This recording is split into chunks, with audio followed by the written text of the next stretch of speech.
Amigos de Teatro Crítico en Hispanoamérica, iniciamos hoy una nueva entrega de lo que ya pues de facto se ha venido convirtiendo y desarrollando en un curso, en una visión general de la filosofía política, del materialismo filosófico de Gustavo Bueno, y vamos a tener una entrega más de acuerdo a nuestro programa proyectado.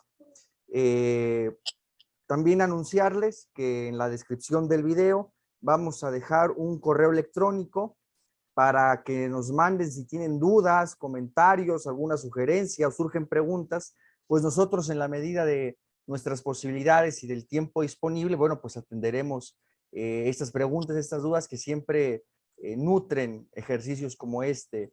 Humberto, ¿cómo está? Muy bien, Axel, un placer, te envío un saludo cordial y bueno, estoy muy contento porque hace unos días estuve revisando en la página de Teatro Crítico. El profesor Gustavo Bueno puso todos los videos que hemos venido grabando sobre la filosofía política, y entonces eso pues hace más fácil el acceso y pues yo creo que tiene una utilidad más pedagógica para todas aquellas personas interesadas pues en profundizar en estos temas. Está en la página de Teatro Crítico, hay una sección allí, creo que se llama Filosofía Política o algo así, pero están agrupados, ahí vi los 11 videos que hay hasta ahora. Y Eso este es. va a ser parte de esa colección y los que Muy vienen. bien. Exactamente, Humberto. Bueno, entonces anunciamos esto, dejaremos el enlace en la descripción del video con el título del correo electrónico, el nombre del correo electrónico, para que nos puedan escribir ahí quien ha seguido estos videos, que sin duda por el número de visualizaciones, estoy casi seguro que necesariamente ha habido continuidad de diversos, digamos, espectadores del programa. Bueno, Humberto, pues hoy nos convoca un tema que quería abordar o matizar, agregar algunos elementos dentro del ámbito de la economía política, de lo que habíamos hablado en nuestro programa anterior. Hoy nos vamos como en la ocasión pasada, vamos a salirnos un poco de la atención que hayamos prestado sobre todo al libro del primer ensayo sobre las categorías políticas de Gustavo Bueno, y atenderemos a otras de sus obras y a otros textos y posiciones teóricas que Bueno estableció. Vamos a prestar hoy atención también a La Vuelta a la Caverna, ¿no? Donde también hay aspectos importantes en materia de economía, de las categorías de la economía política, y desde luego prestar atención también a algunos elementos del ensayo sobre las categorías de la economía política. Hoy vamos a dedicar el programa rápidamente, digamos que serían 3 bloques. El primero, una breve recapitulación de lo que vimos la ocasión pasada. La segunda parte, hablar sobre la idea sobre la filosofía de la empresa que construyó Gustavo Bueno. Eso es muy importante, dar algunos elementos de la filosofía de la empresa que dio Gustavo Bueno y algunos otros elementos de teoría económica, por ejemplo, la importancia de las empresas en su relación con el Estado, la relación que hay entre el Estado y las empresas, y comentaremos algo breve sobre la plusvalía que me parecía oportuno comentar en esta ocasión. Digamos que hoy sería tocar una serie de distintas líneas, no todas directamente conectadas, pero sí me parecen interesantes de exponer, dedicado un programa, si se dedica un programa a, digamos, esas categorías de la economía. Nosotros partíamos, Humberto, previo de concluyendo este preámbulo, de que los procesos económicos, las categorías económicas, los procesos económicos sobre todo, se dan al interior del Estado. Y de ahí que el profesor Bueno, en esta obra de La Vuelta a la Caverna, estableciera varias líneas o varias, digamos, modulaciones que llega a tener la idea de economía, ¿no? A esa idea funcional de economía, digamos, tendría varios parámetros. El primero, que sería, digamos, un parámetro enfocado sobre todo a entender la economía como en el ámbito de la empresa, en el ámbito doméstico, en el ámbito de la empresa, del privado, digámoslo así, que es lo que podríamos nosotros reinterpretar desde el materialismo filosófico como la microeconomía, lo que generalmente se entiende como la microeconomía. Después habría, digamos, un parámetro en esta idea de economía, que tendría que ver con la idea de la economía pública, de la economía nacional, de la economía precisamente política, de la economía del Estado, en donde, digamos, la gran diferencia con esos aspectos que a veces la microeconomía, que está fuertemente influenciada por una, digamos, una filosofía liberal que subyace a ella, olvida dos elementos muy importantes, que es lo que subrayábamos también. Uno, que hay un medio en el que las empresas están envueltas, es decir, no es solo una empresa, sino es un conjunto, un entramado de empresas que están envolviendo, y también está el Estado, y eso es lo que no se puede olvidar.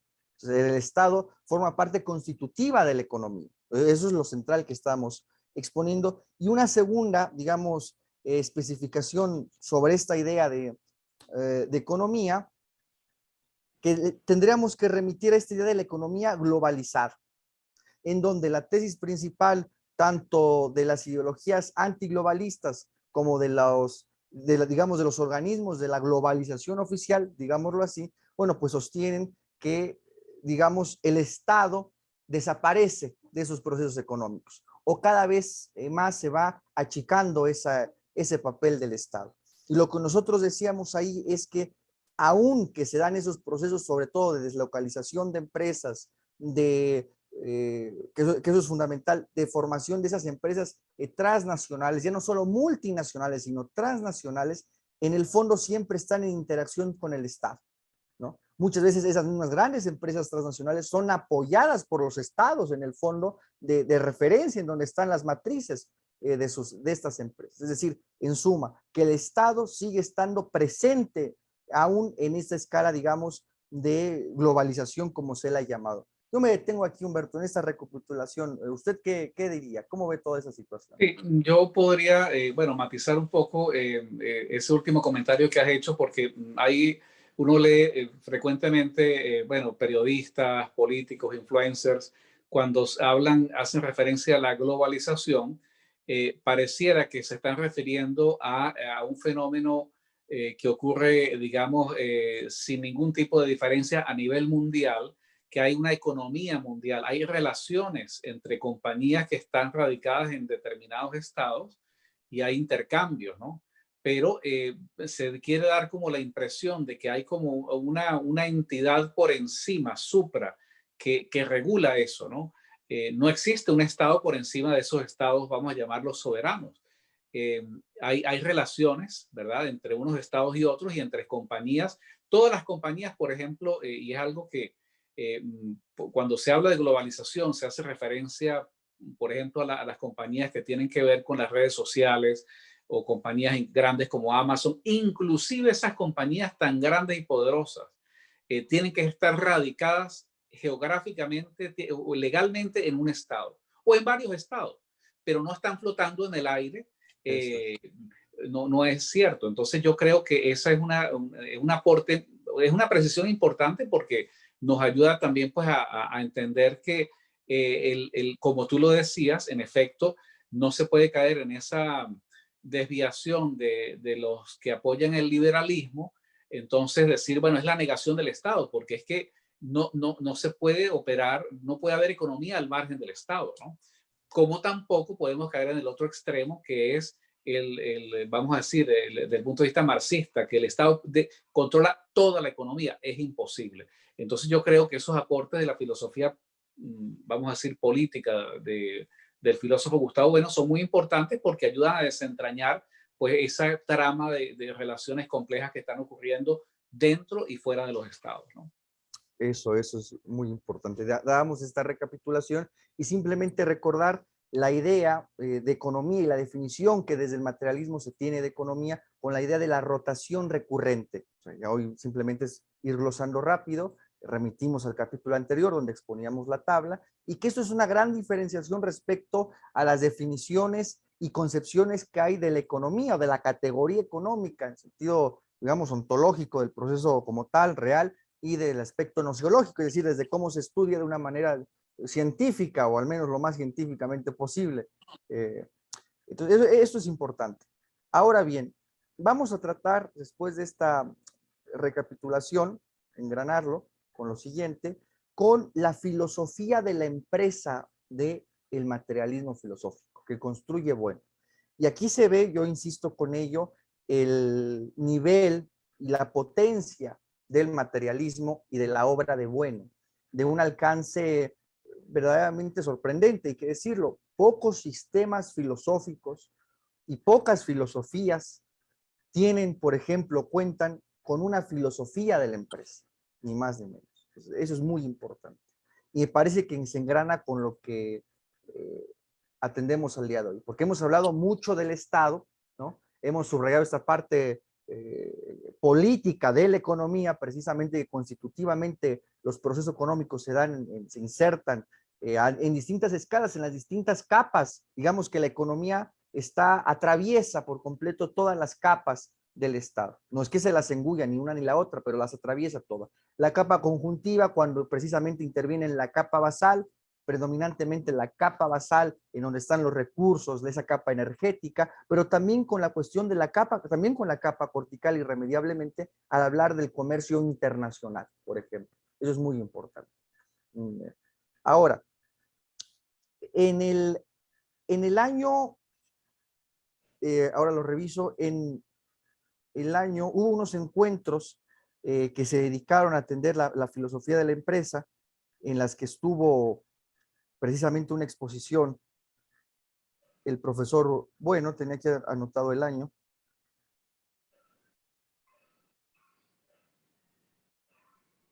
que fueron en Gijón, donde Bueno desarrolla, digamos, estas coordenadas en el año 2007, precisamente, el año 2007, en los encuentros de filosofía del año 2007, el profesor Bueno expone una filosofía de la empresa. Digamos que aquí hay que atender varios elementos. Se definen a las empresas desde el materialismo como una institución. Ese es el primer aspecto que tenemos que poner, como una institución. Para eso remitimos al ensayo que escribe Bueno en el Basilisco, sobre un ensayo sobre las instituciones. Eso es muy importante. En ese ensayo, que es una clasificación de esta idea de instituciones, se hacen algunas menciones a la idea, al tipo de institución de la empresa. Y en estos encuentros del año 2007, pues se pueden encontrar algunas notas en filosofía.org. Bueno, expone lo siguiente, digamos que serían los siguientes tres elementos fundamentales en la constitución, en la idea de constitución de una empresa. Primero es que la empresa se diga la idea de la propiedad privada. Eso es muy importante, que va desde una barca hasta precisamente un establecimiento mercantil, etcétera, ¿no? Entonces, es la idea de la propiedad privada, primer elemento. Segundo, que una empresa subsiste, digamos, estas capas que conformarían una empresa, ¿no? Estas partes que conformarían una empresa. La primera es esta idea de la propiedad privada, que inevitablemente va ligada a la idea de empresa. La segunda es la de una demanda y una clientela. Esto es fundamental. Una empresa subsiste precisamente a partir de una demanda y de una clientela que se puede formar, de una demanda de las mercancías o servicios, de los productos o servicios que disponga. Y algo muy importante que me parece es lo que se omite en todos a veces los textos, a veces muy fenoménicos o conferencias, a veces, insisto, muy fenoménicas o muy ideológicas, de que las empresas tienen un medio en el que están inmersos. Son unas instituciones que están formadas también y rodeadas por otras instituciones. Digamos, no son instituciones aisladas, sino hay un entramado. Entonces, de suerte que las empresas tienen también un medio en el que se desenvuelven. Y ese medio en el que se desenvuelven, bueno, pues precisamente son otro tipo de empresas. El Estado y desde luego el mercado, si entendemos el mercado como este proceso de intercambio de bienes y servicios a partir de la moneda. Eso es fundamental, a partir de la moneda. De suerte que las empresas las defina Bueno como una institución autocatalítica. ¿Qué quiere decir esto? Que parece muy extraño, muy raro. Bueno, desde luego el término está sacado de la termodinámica, de la física, en cuanto, en este caso se refiere a la empresa, en cuanto es una institución que no puede prescindir de su medio para desarrollar sus actividades. Eso es fundamental. No puede prescindir de otras empresas precisamente. El medio en el que está envuelto, del entorno que envuelve a esa empresa. Ahora, de aquí que hagamos una gran diferenciación respecto a concepciones o ideologías, tanto del liberalismo o de lo que se ha venido a llamar como el emprendedurismo, ¿no? Como una ideología del emprendedurismo. Y yo cierro esas primeras líneas. ¿Por qué o a qué nos referimos desde una perspectiva filosófica? Bueno, a que muchas veces se sostiene desde esta ideología del emprendedurismo, en que, bueno, todo mundo puede ser un Slim, puede ser un Bill Gates, por ejemplo, ¿no? Entonces, todos trabajando duro, quien tenga una empresa puede llegar a esos niveles. Y claro, esta ideología está omitiendo el papel del medio en el que está envuelta una empresa. ¿Y cuál es ese medio? ¿Cuál es la dinámica en ese medio? El del conflicto entre empresas, el de la dialéctica entre empresas. Eso es fundamental. No es que todo mundo pueda llegar a ser un Bill Gates porque, vamos, ni siquiera el mercado podría soportar esas concentraciones, digamos, o ese nivel o esos niveles de producción, ¿no? Si todos fueran empresas de ese tamaño, sería imposible, no podría funcionar la economía. Pues por eso el medio en el que están envueltas las empresas, la característica de ese medio es el conflicto, es decir, aparte de lo que hemos dicho de que hay una dialéctica de estados, una dialéctica de clases, también hay una dialéctica de empresas. Y es por eso, y bueno lo dice, ya no es una cuestión ideológica nuestra o mía en particular, el capitalismo tiende al monopolio, precisamente en esta, y lo vuelve a decir el profesor, bueno, utilizar esta idea textual, no como un lugar común en nuestro entorno, sino es algo que vuelve aquí a subrayar, bueno, como una biocenosis, insiste bueno con esta idea al hablar de las empresas. El medio en el que están envueltas las empresas es el de una biocenosis, es el de una dialéctica entre las distintas empresas donde no hay armonía tampoco. Al caso, también para dar elementos y lecturas, Íñigo Gay escribió también para esos cursos del año 2007, esos encuentros, un texto donde habla de las instituciones y las instituciones empresariales. Y a partir de la segunda parte del artículo menciona precisamente esto, que también me parece nutritivo hacer, digamos, por si alguien lo quiere buscar. Yo me detengo en este momento, Humberto, no sé si usted quisiera agregar algo, comentar algo. Sí, no, yo simplemente decir que en efecto hay una, como tú lo has dicho, hay una dialéctica, así como hay una dialéctica de estados, una dialéctica de imperios, hay una serie de procesos dialécticos que ocurren entre las empresas. No es, digamos, no es cierta desde la perspectiva nuestra del materialismo filosófico que todas las empresas, pues, vamos a decir, son iguales o que buscan lo mismo, ¿no? Tienen diferentes planes, programas, estrategias, inclusive yo diría que tomando el ejemplo, por ejemplo, de una empresa o de varias empresas que estén produciendo el mismo tipo de bien o de servicio, hay diferencias, digamos, en cuanto a la manera como ellos trabajan el valor agregado, hay diferencias en las estrategias, ¿no? Entonces, no es cierto, pues, que esto sea, digamos, se pueda colocar como una etiqueta digamos, única, ¿no? Hay diferencia y justamente lo que hace el profesor Gustavo Bueno es reconocer esas diferencias, que es lo que ayuda pues, a entender la complejidad de estos procesos, ¿no? Sí, efectivamente. Entonces, me parece vigorosa esta idea de empresa porque es verdad, por ejemplo, en carreras como administración, incluso a veces en administración pública, sobre todo se atiende a las relaciones entre el Estado y estas ejecuciones que hace sobre la capa basal, sobre todo en la administración de empresas, las licenciaturas de administración de empresas, ¿no? Que son muy comunes, por ejemplo, en Hispanoamérica, también en España me parece, omiten estos elementos que a mí me parecen importantes considerar. Ahora, en esos mismos encuentros, a mí me parece también relevante agregar esto, a la par de estas tres capas, digámoslo así, de estas tres líneas, de esos tres aspectos que conforman esta teoría de la empresa, esta filosofía de la empresa, se da una importancia relevante y me parece a mí muy significativa a esta idea del entorno, insistimos con esto, a este medio en el que se dan las empresas y que vendría a ser precisamente la definición de como institución autocatalítica, es decir, por la importancia que tiene del medio, del entorno que le está rodeando. Es por eso que la relación entre empresas, más que la competencia, muchas veces es el de la destrucción de las empresas, de unas por otras. Eso es muy importante. Más que la idea de competencia, es la destrucción de unas empresas, el engullamiento, digámoslo así, el que una empresa se traga a otra empresa, el de la destrucción y absorción de las empresas. Claro, la idea de absorción ya nos implica, remite otra vez, y por eso la importancia a este medio, a este entorno en el que están envueltas las empresas. Eso es por eso que remite otra vez, bueno, esta idea de la biocenosis. Ahora bien, eso es interesante también decirlo. Esta tendencia y este entorno que tienen las empresas muchas veces lleva precisamente al monopolio. ¿Y qué es lo que a veces genera el monopolio? Según el tamaño de la economía, claro, hoy estamos hablando en una escala de una economía internacional muy grande, muy vigorosa. Bueno, pues lleva a veces también esa situación del monopolio, lleva en última instancia a la crisis. Eso es muy importante, que es lo que ha pasado mucho, por ejemplo, con las cuestiones bancarias, al caso. Entonces, son elementos interesantes. Ahora, yo quiero aprovechar para agregar esto, que me parecía de interés al hablar de las empresas, porque sigue, me parece a mí, una tendencia que se hereda de Marx, que se hereda del marxismo, al hablar del conflicto capital-trabajo.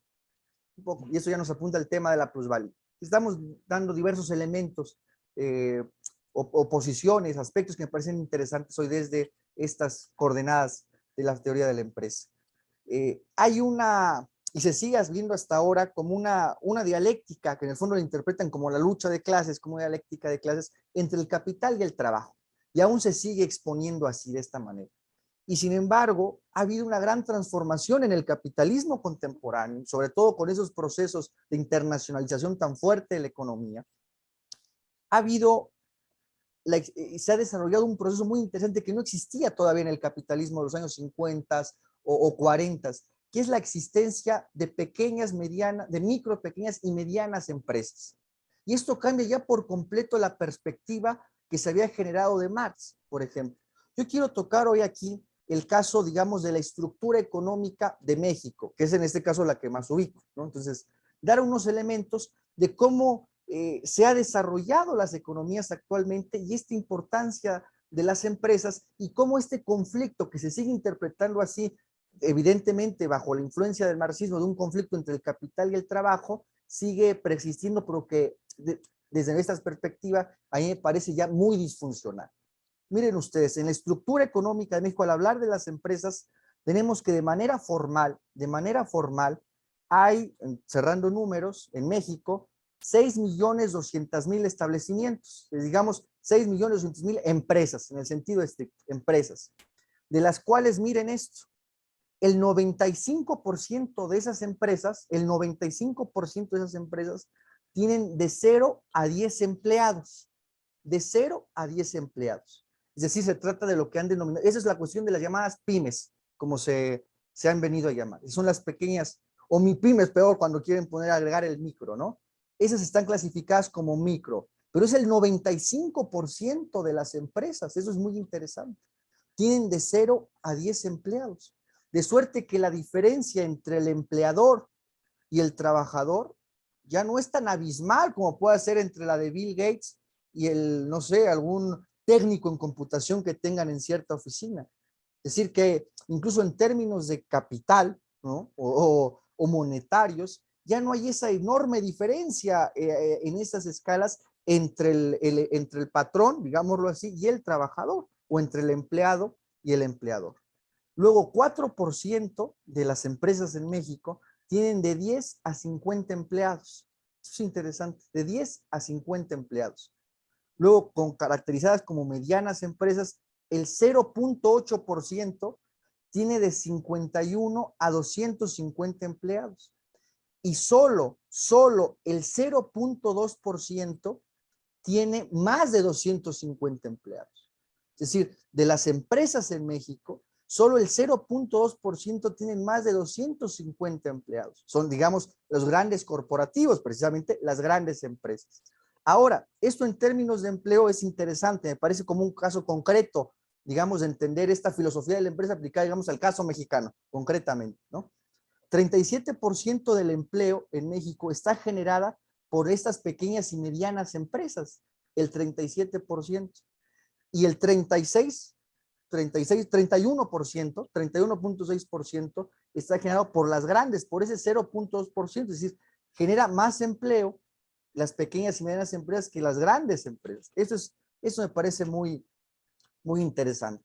Ahora, sin embargo, digamos, para romper esta perspectiva marxista del conflicto entre el capital y el trabajo, que lo siguen poniendo como la lucha de clases entre burgueses y proletarios, oye, el capitalismo evolucionó a cuestiones muy diferentes actualmente. Por ejemplo, el caso en Hispanoamérica sobre todo, eso me parece que hay mucho interés para Hispanoamérica, de la economía informal, o de lo que han llamado la economía informal, y me detengo para que también Humberto haga las anotaciones que crea pertinentes. Bueno, imagínense ustedes, el sector informal en México emplea al 56.3% de la población económicamente activa. Es decir, aquellos establecimientos o pequeños negocios que no tienen o no están registrados ante las autoridades ni ante el servicio fiscal o que no pagan impuestos, por ejemplo. Es decir, el 56.3% de la población económicamente activa en México trabaja en ese sector informal. Es decir, sin ese sector informal, imagínense las tasas de desempleo que habría en México. A ese nivel estamos hablando. Pero se ve su baja productividad, digámoslo en esos términos, porque mientras acapara el 56% de la población que trabaja, solo genera el 23% del PIB. Vean qué interesante. Esa es la evolución que tuvo el capitalismo actualmente. Y claro, de ese 0.2% de estas empresas, digamos las grandes empresas, ¿se acuerdan que era la de que tienen más de 250 empleados? De los ingresos que tienen las empresas en su totalidad, acaparan el 47.8%. Entonces, a hablamos de este medio en el que están vueltas las empresas y de que las diferencias a lo que voy entre el empleador y los empleados en esta capa de empresarios, a este nivel de empresas, no es tan amplia, no es tan grande como se pretende, donde muchas veces el propio propietario de la empresa está totalmente inmerso en las actividades y en el trabajo de estas empresas. Es decir, ahí la relación es distinta a la idea del burgués que se tiene desde Marx. Es decir, ha habido esta evolución en el capitalismo y en la estructura actual. Doy un caso muy concreto, en el caso mexicano, pues el que más ubico, que me parece rompe con esos esquemas que tenía el marxismo y que siguen operando así muy demagógicamente, a veces partidos de la llamada o que se hacen llamar de izquierda, y que me parece hay que considerar esa situación. Y aunado y cierro, en México, ya no hablemos de Europa, donde el tipo de economía de bienestar es diferente en cuanto a los sectores de las actividades económicas, sea el industrial, me refiero a esto, ¿no? Si son agrícolas, industriales, bueno, en una economía como México, solo el 18% está en el sector industrial de la población activa, solo el 18%. Y el 73% está en el sector servicios. O sea, incluso en países como Hispanoamérica, lo que tiene mayor peso son los servicios. Bueno, yo me detengo aquí, Humberto, era, digamos, para romper esta idea de la estructura económica que hay, de la idea del burgués y del proletario, que ha habido una gran diferencia, y cierro con esta reflexión, cuando se habla del capital y el trabajo, o ese conflicto entre capital y trabajo, cuando se dice el capital y el trabajo, me parece que eso habría que matizarlo, y voy a recurrir a dos términos, digamos, propios pues sí, del materialismo, a la idea de lisológico y morfológico. Me parece que esos dos conceptos de capital y trabajo, por lo menos en términos económicos, y que el marxismo sigue operando en esta supuesta contradicción que hay, no quiere decir que no haya dialécticas o no haya problemas, pero hay que matizarlas. Es decir, que al hablar de empresarios o de capital hay una gran capa y hay un gran tipo de empresarios, que no todas son iguales. Entonces no se puede decir contra el capital, contra los empresarios. No es tan fácil, ya no es ese discurso se ha agotado. Y cierro con esto. Me parece que cuando se engloba a todo este tipo de empresas como el capital, ¿no? El capital se está viendo desde un punto de vista, me parece más bien lisológico. Lisológico quiere decir, digámoslo rápidamente, en un campo de fenómenos, en este caso el de las empresas o que estamos hablando, lo que tiene los casos en los que tienen más de común, más de uniforme. De ahí viene la idea del lisológico, de lisos, de uniforme. Si lo que tienen más de común esos fenómenos, digamos, esa perspectiva, lo que tienen de común esos fenómenos. Y morfológico atiende a la idea de las diferenciaciones que hay entre los fenómenos de los que estamos hablando. Entonces, a mí me parece que ese lisologismo, al hablar de capital, omite esta gran capa, este gran tipo de empresas que hay, donde tienen un peso muy importante en la economía las pequeñas y medianas empresas, ¿no? Y eso entonces se omite. Y a lo mismo al hablar de trabajo, ¿acaso cuando hoy se habla de trabajo quieren decir los asalariados? Pero ojo, por ejemplo, en estructuras económicas como la de España está la figura de los autónomos que tienen pequeños negocios o, por ejemplo, son conductores de taxi o tienen ese tipo de prestación de servicios donde también no son propiamente asalariados ya, aunque tengan pocos ingresos, pero ya no son propiamente asalariados. Entonces, me parece que esto cambia. La estructura actual que tiene el capitalismo, por lo menos en nuestros países, ha cambiado. Humberto, me tengo aquí perdón por dilatarme un poco. No, y hay que tomar en cuenta bueno, que muchos marxistas hoy día parecieran no ver los cambios tecnológicos, la influencia de la tecnología. Entonces, eso que tú que estás describiendo es cierto. Está por una parte el fenómeno, digamos, de la llamada economía informal, que habría que ver si esa economía informal, o sea, responde, o sea, si yo me pregunto si esas personas que están en esa llamada economía informal, entre comillas, son empresarios, porque hay un manejo, hay un intercambio de bienes y servicios, hay un capital, hay unos procedimientos, vamos a decir, unas ceremonias, unos procesos que conducen a eso de una manera, digamos, permanente.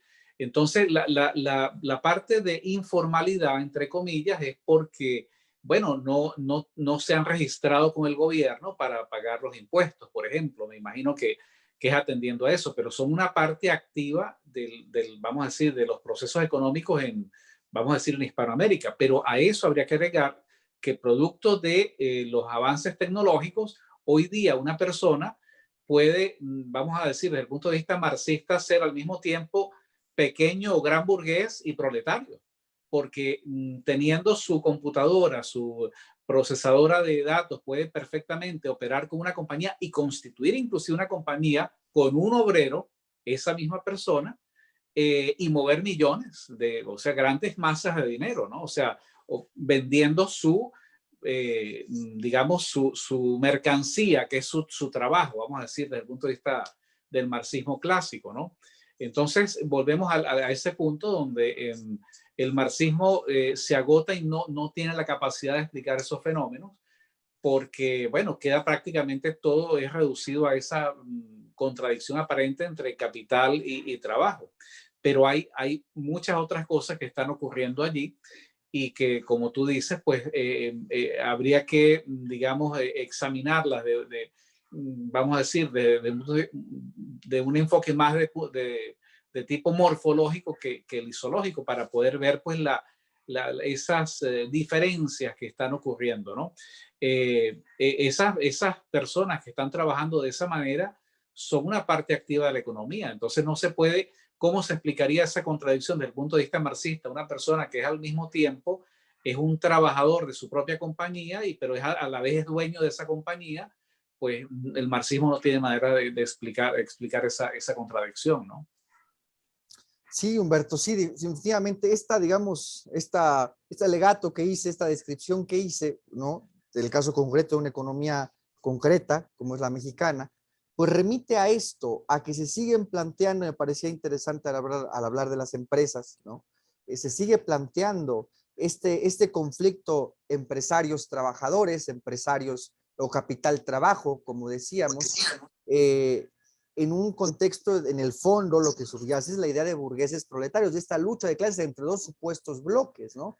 Y sin embargo vemos que en términos económicos hay una gran capa de eso que se ha llamado en capital, ¿no? Que si quieren remitir a aquellos propietarios de la empresa, precisamente a los titulares de esa propiedad privada que representa una empresa, pero que sin embargo las dinámicas incluso al interior de esas estructuras, de esas instituciones como son las empresas, ha cambiado mucho. ha cambiado mucho, en donde insistimos, muchas veces el propio propietario titular de la propiedad de la empresa y totalmente se relaciona en las labores productivas de esta, ¿no? No solamente de tipo gerencial o administrativo, sino también, vamos, en la diversidad o según el servicio o mercancía que puedan producir o vender. Es decir, esto me parecía relevante, ¿no?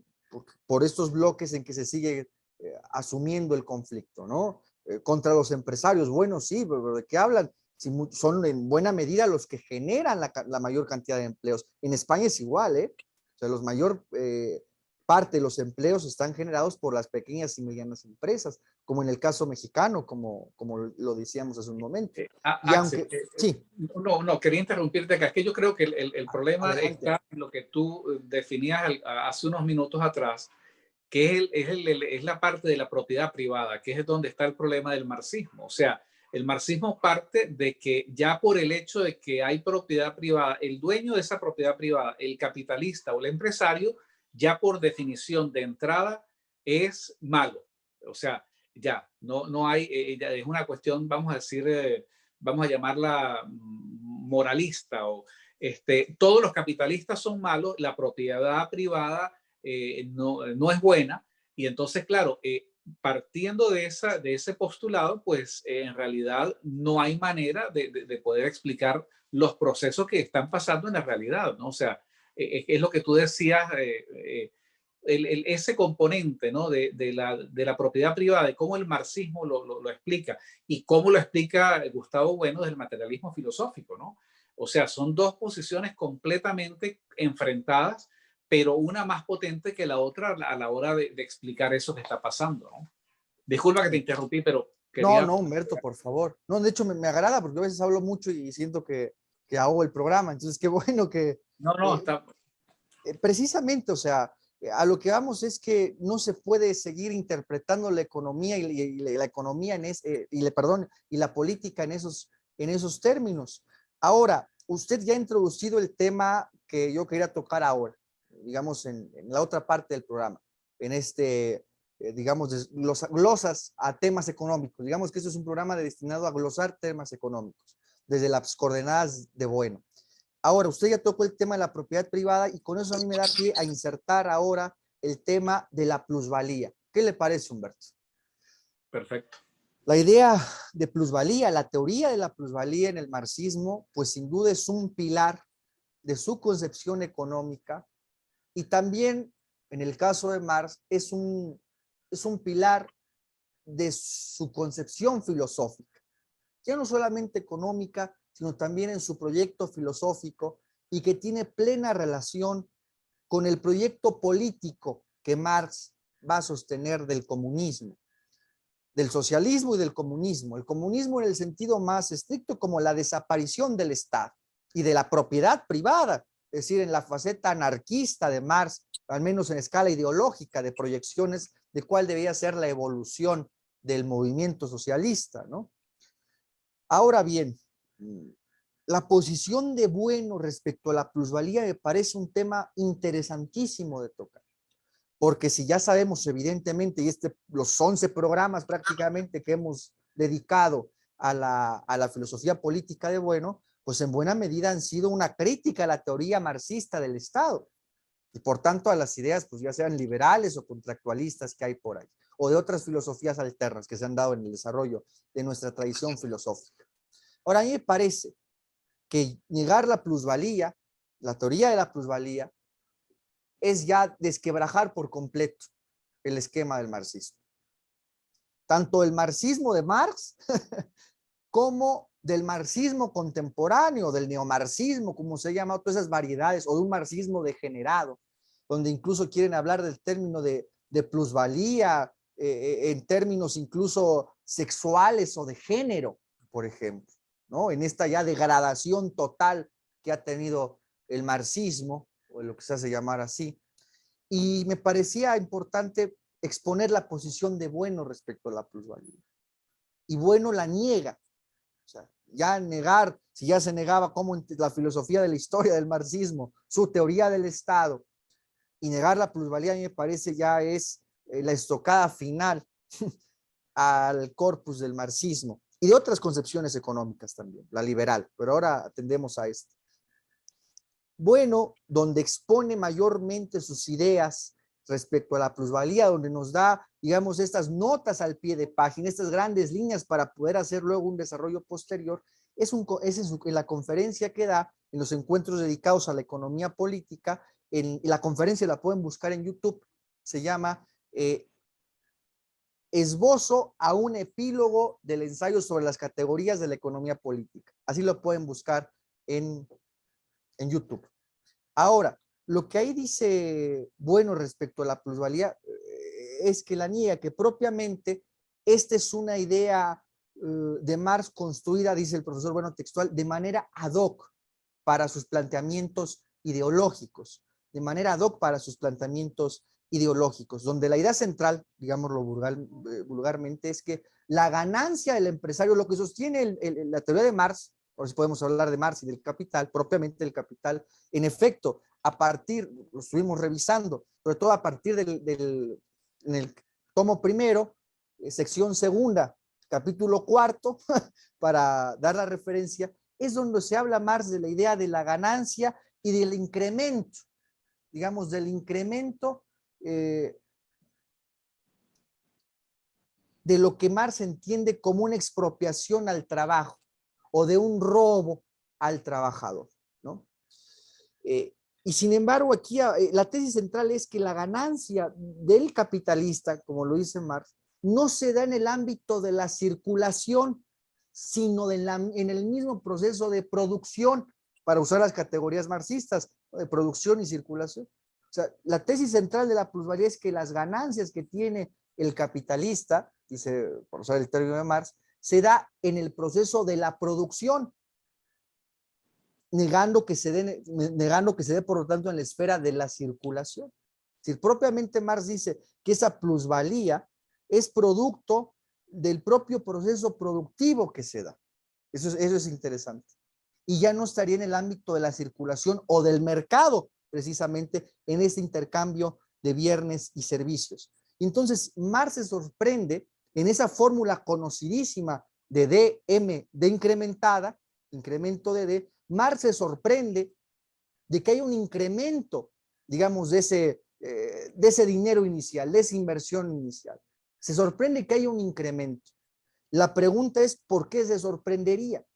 Y lo dice Bueno, estoy ahora exponiendo lo que dice Bueno. ¿De dónde vendría ese extrañamiento de Marx que hubiese un incremento del dinero invertido y se incrementara, ¿no? En DMD incrementada, ¿no? Esa fórmula básica, que es lo que se expone en esa parte del Capital Marx, en ese capítulo cuarto de la sección segunda de ese tomo primero. Bueno, precisamente porque en el fondo subyace su idea del comunismo primitivo. O sea, está lo que usted decía de la propiedad privada como un pecado. Y ojo, la propiedad privada no surge en el modo de producción capitalista. Eso es evidente. Es una institución de propiedad privada que se da en otros modos de producción muy anteriores al capitalismo y que surge incluso como una necesidad corpórea y operatoria de los sujetos para sobrevivir y subsistir en su medio. La relevancia de la propiedad privada, que hay muy diversas escalas, ¿no? Desde una empresa, desde una multinacional, hasta la propiedad de la vivienda, por ejemplo, ¿no? Tiene que ver también con la subsistencia, con la sobrevivencia, con el sostenimiento de los sujetos corpóreos en su vida cotidiana, en la lucha por la vida, digámoslo así, ¿no? Entonces, aquí me parece está la cuestión central que expone Bueno, donde dice, esas utilidades, esos excedentes que tendría el capitalista, el empresario, digámoslo así, no se darían en ese ámbito de la producción como en el ámbito de la circulación, para utilizar las propias categorías marxistas, diríamos nosotros, en el ámbito del intercambio precisamente, del intercambio del mercado, de los bienes y servicios. ¿Por qué? ¿O cuál sería la justificación de esto? Bueno, porque ¿cómo obtendría ese incremento, esa ganancia en capital el propietario, el capitalista, por llamarla así, en el mismo proceso productivo, sin previo comercializarlo? Es que esa es la cuestión central. ¿Cómo lo obtendría sin comercializarlo? Es que forzosamente obliga este proceso económico a la idea del intercambio comercial y del mercado, de esa rotación recurrente. Es decir, esa es la cuestión central. ¿Cómo podría obtener una ganancia sin el proceso del intercambio y la circulación de esas mercancías en ese proceso de la rotación recurrente a la que hablábamos? Es un imposible, es verdaderamente un imposible. ¿Por qué? Digámoslo ahora. Frente a esta negación de la plusvalía, a mí me parece que hay otros esquemas en la propia tradición económica, por ejemplo, de tradición ricardiana. Eso es interesante para dar un poco más de elementos de Ricardo, en donde, bueno, al margen de esta situación, se habla de los costes de producción y el precio final.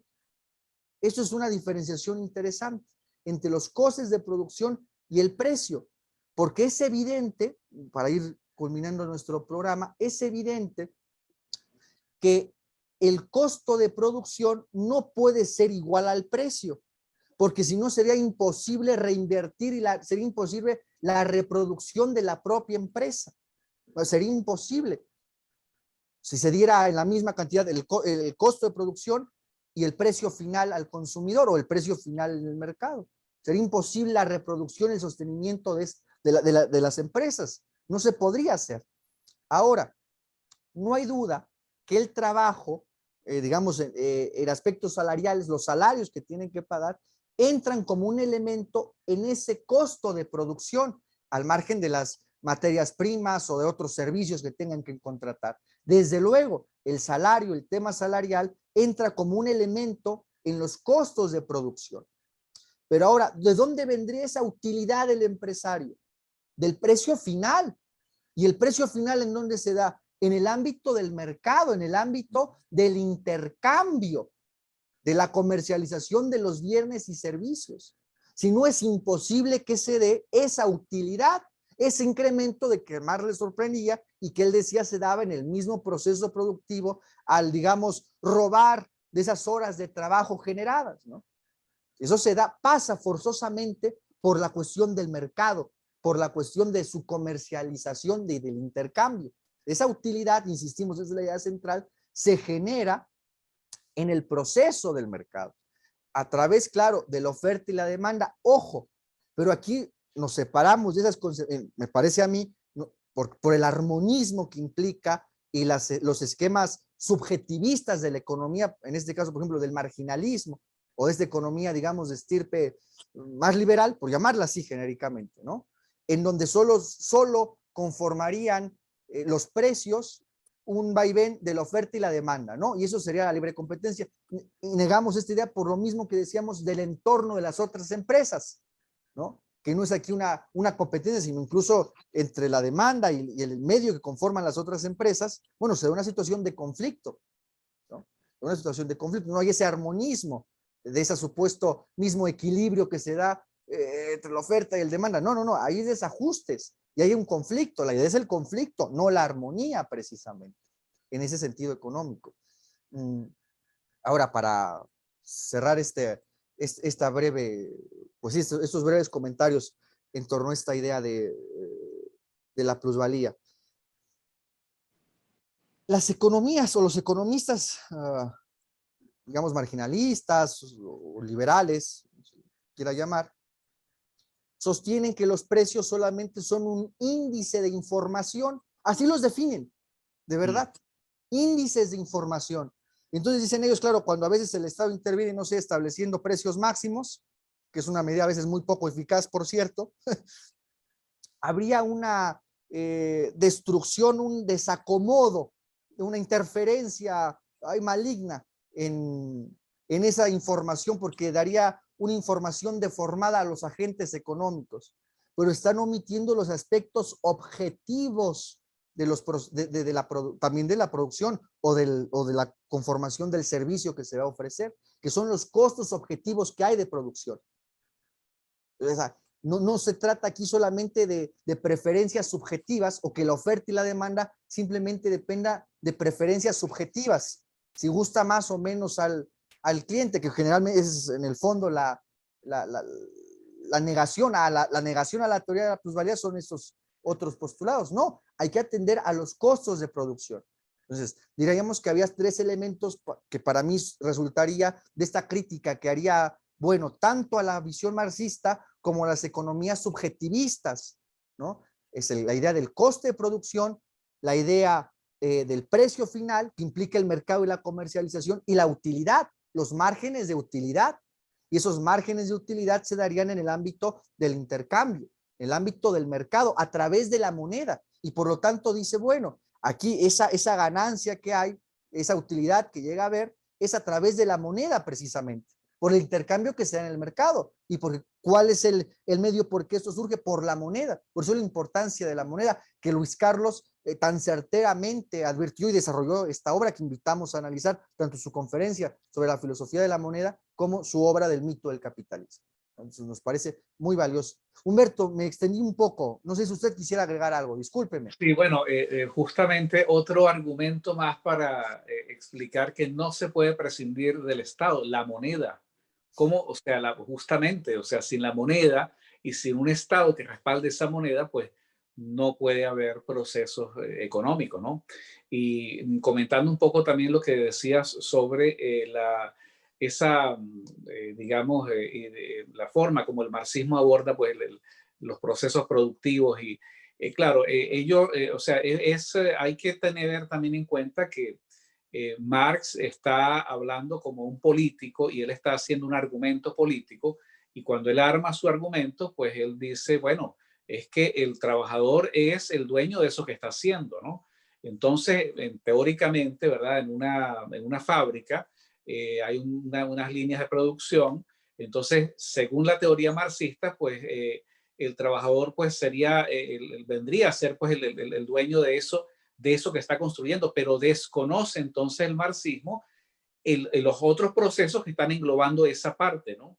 Que es el poner toda una serie de sistemas de procedimientos conjuntos para armar una línea de producción, el buscar un capital, el tener acceso a la tecnología, el tener, qué sé yo, esquemas de gerencia, de publicidad para vender esos productos.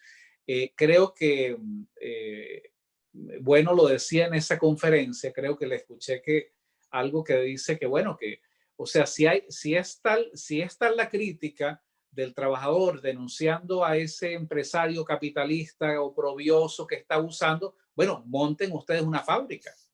O sea, bueno, entonces, claro, ellos entonces, ¿cuál sería la respuesta? No, pero es que no tenemos el capital. Bueno, pero entonces se carece de algo que el que lo tiene lo puede hacer, ¿no? Entonces, claro, yo creo que son esas, digamos, cosas oscuras pues, que tiene el marxismo y que se mantienen en el tiempo y se siguen usando porque, bueno, se ve como, o sea, que el argumento, o sea, no se ataca, ¿qué es lo que hace Gustavo Bueno? Que es atacar al fondo del argumento del marxismo, como tú lo dices, destruyendo fundamentalmente esa idea que es el mito de la plusvalía, ¿no? Sí, sí, sí, o sea, me parece estos elementos valiosos porque me parece que no se ubican tanto las tesis de Bourdieu en torno a la plusvalía, me parece a mí. Me parecía muy interesante, cierto que no está ampliamente desarrollado, pero me parece que como siempre, Bueno nos deja estos elementos para el posterior desarrollo y estudio, ¿no? Incluso esto lo exponía el profesor Bueno Sánchez en una de en su conferencia que dio en los encuentros de Santo Domingo, cuando nos expone él, el profesor Bueno Sánchez, que en los textos de Bueno, a veces él le comentaba que dejaba frases sueltas, a veces de temas que ya no se podían desarrollar porque materialmente el tiempo es disponible, es limitado el que goza de un sujeto corpóreo, evidentemente, y decía, son bombas de tiempo, alguien las entenderá y podrá desarrollarlas. Eso es verdad. Y, yo creo que eso lo importante también es que como que una de las cosas, por ejemplo, que yo he aprendido del pensamiento de Gustavo Bueno, que al principio cuando yo veía los videos no entendía cuando dice, no, es que yo no opino, yo no tengo opinión personal. Bueno, claro. ¿cómo que no tengo opinión personal? ¿Qué es eso? Claro, no tengo opinión personal porque él opina desde un sistema filosófico. Entonces, ¿cuál es la garantía de opinar o de asumir o construir una posición desde un sistema filosófico? que muy probablemente el resultado final pues debe conducir más o menos a lo mismo, ¿no? O sea que no importa que el razonamiento o ese proceso lo emprenda el filósofo Gustavo Bueno Martínez o Gustavo Bueno Sánchez o Axel Juárez o Humberto González, pues si los cuatro seguimos tomamos las bases del mismo sistema, pues debemos estar llegando pues más o menos a unas conclusiones similares, ¿no? Yo creo que la potencia del pensamiento de Gustavo Bueno es justamente eso, el habernos dotado de un sistema con una serie de herramientas que muchas de las cosas que él dejó enunciadas nosotros estudiando podemos intentar completarlas, ¿no? De hecho, por cierto, creo, y no sé, tú creo que debes tener más información sobre esto, creo que hay se dice o he leído que el último tomo de la teoría del cierre categorial quedó enunciado y bueno, es un trabajo que quedará pues en manos de los discípulos y los estudiantes o una parte pues de la teoría del cierre categorial quedó, digamos, el esquema, pero él no la desarrolló. Entonces, yo creo que eso dice mucho de la riqueza y de la potencia del sistema del materialismo filosófico. Sí, ¿no? Indudablemente, Humberto. Pues para ir perfilando el cierre de nuestro programa, matizar, digamos, tratar de engarzar esta diversidad de temas, digamos, que tocamos hoy y tratar de irlos engarzando en una concepción un poco más unitaria, en una visión más unitaria respecto al programa, del día de hoy. Bueno, en suma, me parece a mí al hablar del tema de la plusvalía, ello no quiere decir, o ello no quiere negar, por ejemplo, que evidentemente haya a veces unas grandes diferenciaciones entre esas posibles utilidades o la concentración del ingreso acumulado por parte de ciertas empresas o individuos y los niveles salariales, evidentemente. Y eso tampoco viene a negar la dialéctica que hay entre las clases sociales. El problema es que se da de una manera muy diferente a como generalmente se entienden.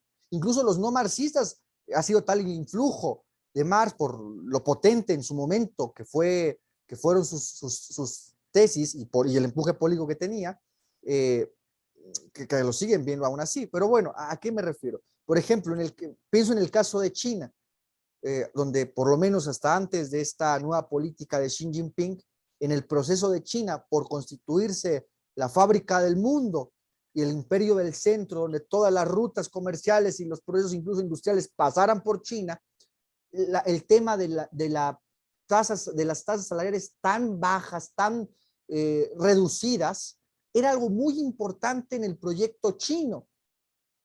¿Por qué? Porque eso le posibilitaba abaratar los costes de la producción. Ojo, no estamos, ¿a qué voy con esto? No estamos negando, porque sería un error, a mí me parece, metafísico, de la metafísica liberal subjetivista, yo lo diría sinceramente así, de esa escuela económica, negar las grandes diferenciaciones o incluso el nivel de estrés salarial, digámoslo así, que puede haber, ¿no? Y que a veces se vuelven insuficientes para la subsistencia de una persona. Eso es evidente, eso no se va a negar. No habría pobreza o no habría esos desequilibrios entre las distintas clases sociales que conforman una sociedad respecto por lo menos ahora a las actividades económicas y productivas. Pero claro que hay esas diferenciaciones evidentemente en el tema salarial. La diferencia es esta, insistimos, a nivel teórico, escala teórico, que eso no se daría en ese ámbito productivo, en las horas de trabajo que realizaría el asalariado, sino en el proceso del intercambio, en el mercado, por lo tanto, al momento de la comercialización de los bienes y servicios, en donde surge en ese preciso momento la ganancia, la utilidad, el margen de utilidad que puede haber entre el costo de producción o del servicio, entre el costo de producción, el precio final y el margen de utilidad que hay entre la diferencia. ¿Cuál es el margen de utilidad? La diferencia entre el coste de producción y el precio final, ¿no? Esto es claro. Es decir, claro, tirar los niveles salariales que implica menores costes de producción, y a menores costes de producción se pueden dar en función de la situación del mercado, de la oferta y la demanda, de cómo estén los niveles de consumo, precisamente de consumo, en un mercado determinado o determinada mercancía, producto o servicio en concreto, que la utilidad puede ser mayor o menor, pero no se puede omitir el papel de la comercialización y por lo tanto de la moneda, que es lo que engarza, aquí la moneda, es la cuestión que engarza, la utilidad, el margen de utilidad con los costes de producción. Me parece este proceso muy importante para matizar, ¿no? Evidentemente, quien tira los niveles salariales o las situaciones, no quien, como procesos económicos objetivos que tiran los niveles salariales, vamos cerrando, ¿qué implica? Bueno, desde luego, una posible mayor utilidad, un margen de utilidad mayor en el mercado, antes costos de producción bajos, claro, porque lo podemos ver ahora con el gas, donde suben los precios al margen de los costes de producción que puedan implicar el proceso industrial de extracción, de oleoductos, en fin, de distribución, y donde suben tremendamente los precios. Bueno, ese es precisamente el papel del mercado, el papel de esa oferta y la demanda donde hay, y donde se generan los márgenes de utilidad o no. Pues esa es la importancia. Por eso, esa es la crítica central a la cuestión de la plusvalía. Y eso no niega al otro. Y cierro el caso de China para dar casos concretos. Claro, cuando China tuvo como política la explotación del trabajo, digámoslo así, ¿en qué sentido? Muchas horas de trabajo y bajos niveles salariales. ¿Eso qué hacía? Tiraba los costes de producción y podía producir en masa, además una sociedad de más de 1.000 millones de personas, ¿no? Y distribuirlos por el mundo. Entonces es muy importante, claro que se consideran esos aspectos a veces de tirar los niveles salariales. Ahora, esto es importante y cierro, Humberto, me parece que nutre en aspectos concretos. En las economías como la mexicana, donde insistimos, el 95% de las empresas, al menos formales, desde luego que lo que se denomina informal, dependiendo su tamaño y estructura, su tipo de institución, pues también conformarían empresas, evidentemente, ¿no? Aunque no estén registradas, claro que son empresas, dependiendo del tipo de institución, pero bueno, ese 95% que tiene de 0 a 10 empleados, de 6 millones de empresas, y donde el 56% de la población está en el sector informal, las políticas económicas, por ejemplo, de alzas salariales por decreto, ya no tienen los efectos que tenían en estructuras del capitalismo, por ejemplo, el caso mexicano, donde eran grandes conglomerados empresarios, sean propiedad del Estado, sean unidades económicas del Estado o en carácter privado, pero eran grandes conglomerados, eran empresas mucho más grandes que las de ahora y donde el efecto de un decretazo de aumento al nivel de salario surtía otro efecto.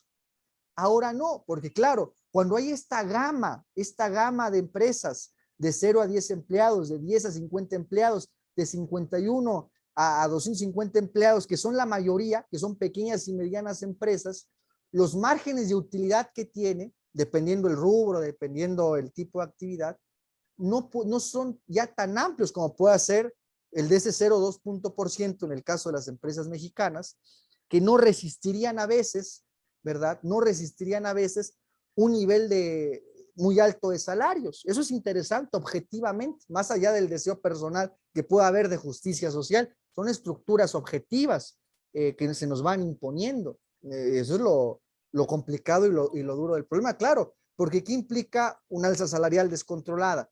Bueno, el aumento en los costes de producción y un achicamiento de las posibles utilidades, incluso en la misma reinversión, en la misma, claro, algo que se vuelve a reinvertir en la empresa deja de ser excedente, porque se vuelve parte de esa subsistencia y reproducción de la propia empresa, y si no quiebra. Es decir, a lo que voy es que cuando por ejemplo, en el caso mexicano, hablo del caso mexicano, Andrés Manuel, el presidente Andrés Manuel López Obrador, ha tenido una posición prudente del aumento al salario. En México llegaron a estar en distintas zonas los salarios mucho más bajos que en China. Imagínense, en México, muchos más bajos que en China, dependiendo del tipo de actividad productiva. Para cerrar, pero me parece esto importante para cerrar un poco más circularmente el programa. Bueno, lo que decíamos, un aumento descontrolado en esos costes de producción por la vía de alzas salariales implicaría un desajuste tal en la propia contabilidad de la empresa que muchas ya no podrían resistirlo. ¿Qué es lo que pasa, por ejemplo, en España con quien tiene un restaurante o quien tiene un pequeño hotel? Entonces, esto ha cambiado mucho. Esas fórmulas de política económica tan común de antes o que pretenden los progresistas o los progres de hoy en unas estructuras que han cambiado terriblemente, pues ya no funcionan. Humberto, yo concluyo. No sé si usted quisiera agregar algo más en este día. No, yo creo que está muy, como tú has dicho, la idea ha quedado bien planteada y por supuesto es un tema, como tú dices, un tema es un tema complejo, ¿no? Porque hay otras ideas que se entrecruzan, lo decías, ¿no? O sea, estamos hablando, yo interpreto, estás describiendo procesos que están en marcha, pero son procesos que también van entrecruzados por otras ideas, por ejemplo, lo decías ahorita, justicia social, ¿no? Entonces, quienes nos escuchan, pues o sea, es bueno que sepan que no estamos haciendo consideraciones desde el punto de vista moral o sea, estamos tratando de entender estos fenómenos de la economía, ¿no? O sea, por lo menos yo me lo planteo, o sea, me lo propongo para estudiarlo de esa manera. Otra discusión es la discusión, por ejemplo, desde el punto de vista político, si yo digo, bueno, vamos a organizarnos todos los que tienen o tenemos bajos salarios y vamos a tomar el gobierno, vamos a conformar un sindicato, eso es otra cosa, ¿no? Yo pienso que, o sea, estamos tratando un poco de entender cómo está operando eso, ¿no? Y para utilizar, pues, creo que la referencia la decía el propio Gustavo Bueno, ¿no? Que, o sea, es cómo se puede concebir que una empresa se articula para perder. Cuando él decía, bueno, yo me sorprendo de que Marx se sorprenda de esos excedentes, pero es que si no hay excedentes no hay manera de sostener la empresa. Pero es eso, ¿no? O sea, estamos tratando pues de desentrañar esos procesos que están desarrollándose pues en la economía. Para mí la idea que has presentado está muy clara y no tengo ninguna pregunta sobre el punto. Eso, pues llegamos a la hora de nuestro programa, ¿no? Simplemente matizar, sí, estamos describiendo los procesos objetivos de cómo ha evolucionado, ¿no? Digamos, las estructuras económicas, particularmente estos aspectos, digamos, la cuestión de de la plusvalía, sobre todo del tema salarial, y que no se vea esto, claro, como una cuestión ideológica nuestra, digamos, son las complejidades que presenta el mundo, son las complejidades que presenta el mundo y que en buena medida, bueno, también tiene que ver con la desindustrialización de nuestros países, por ejemplo, eso también tiene que ver en el caso mexicano, en esta pulverización que hubo de la economía. México tiene un aparato industrial importante, incluso de industria pesada. Se llegó aquí a tener motores, por ejemplo, a diésel. Se llegó a tener una planta industrial importante y eso se aniquiló o se extranjerizó por completo o desapareció. O sea, literal desapareció.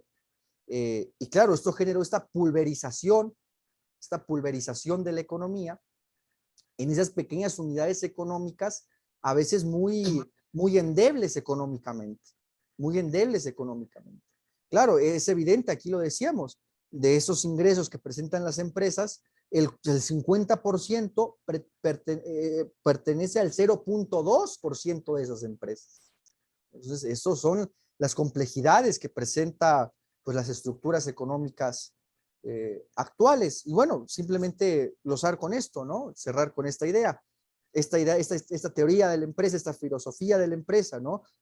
Que se encaja con la idea de la propiedad privada, de la demanda y del medio o ese entorno que son el conflicto entre las empresas, ¿no? Donde hay esa realimentación en la demanda, precisamente, hay esa realimentación para la empresa y donde la moneda permite engarzar, ¿verdad? Las empresas con el entorno y la circulación y la demanda, precisamente. Hay un matiz, nos queda un minutito, sobre la idea de empresa pública. Aquí la diferencia de empresa pública, me parece que en términos teóricos, el propio Bueno criticaba que fuera posible hablar de empresa pública o de empresa estatal en términos teóricos. Claro, porque, y esa es la conclusión de nuestro programa, porque la financiación que tiene una empresa privada y el que tiene una unidad económica del Estado, una corporación económica del Estado, sea en materia petrolera, o bueno, antes, donde había, donde bueno, el Estado era más amplio. En México llegó a tener el Estado propiedad de fábricas de refrigeradores o bicicletas, por ejemplo. Bueno, claro, la diferencia es total. Tienen un entorno totalmente diferente y el papel del mercado, la forma en que ingresan al mercado, es muy diferente al de las empresas privadas, porque su financiación, aunque quiebren o estén en déficit, las entra a mantener a flote muchas veces el presupuesto público, aunque no tengan márgenes de utilidad. Por eso la institución de la empresa privada respecto a esas instituciones económicas del Estado son diferentes en su estructura interna. Esa es la conclusión que quería ofrecer el día de hoy. Por esta razón, ¿no? La financiación que logra tener una empresa privada es diferente al Estado, porque aunque no tenga en su medio, en el entorno que rodea una institución económica del Estado, en el mercado, en el proceso de la demanda, aunque no tenga márgenes de utilidad o incluso quiebre, empiece a subsistir o puede mantenerse subsistiendo por el papel del Estado, ¿no? Por el papel o el presupuesto que le puede inyectar el Estado. Entonces cambia por completo el tipo de institución que es respecto a la empresa capitalista, digámoslo así.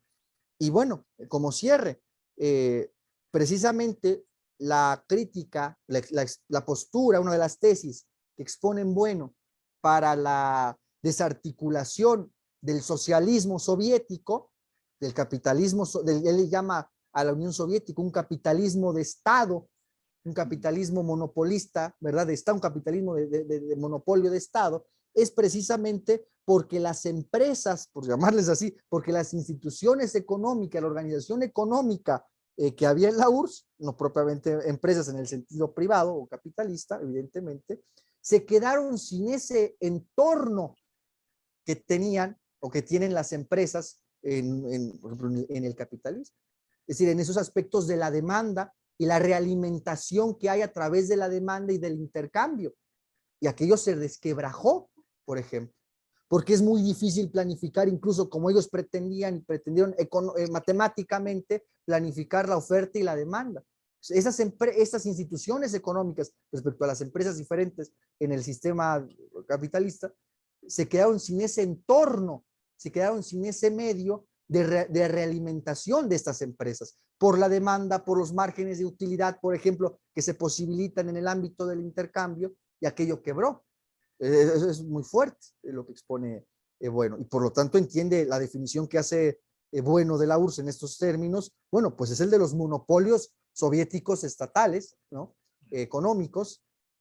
Por lo tanto decía, bueno, era un Estado, un capitalismo Estado de corte monopólico por el tipo de su organización económica, que se quedó sin ese entorno. Entonces me parece aquí está lo valioso de la filosofía de la empresa de Bueno.